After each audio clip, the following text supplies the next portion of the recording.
Big brown spots in the yard, probably the #1 summer question. And what this is, probably 8 out of 10 times, is some fungus and disease working their way into your yard. You'll see these random brown patches throughout the yard that does that. You also, if you look really closely, like down here, we're kneeled down at it, you can see all these brown blades in here.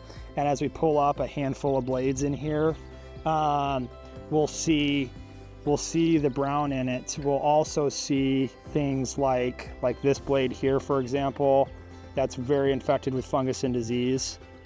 This one here. And so really what's happening here is probably, in the most simplest terms that I can say, your yard just doesn't look as bright green in the summer because of the fungus.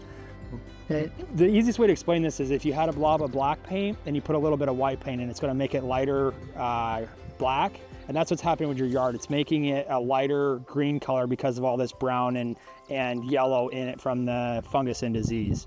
So the way to cure this is with a fungicide that needs to be sprayed on about every 28 days on that. In the fungicides that we use, or we would recommend you use, would have a contact and a systemic. So the contact is actually going to kill the fungus on contact. The systemic is going to go into the plant, and that's going to prevent it for 28 days. This isn't something like spraying a weed where you see a weed, you spray a weed, that weed's dead. This is just going to keep coming in because of humidities and temperatures. The rule of thumb is if the humidity plus the temperature equals over 150 degrees, then you're going to have big fungus problems and it needs to be taken care of and treated.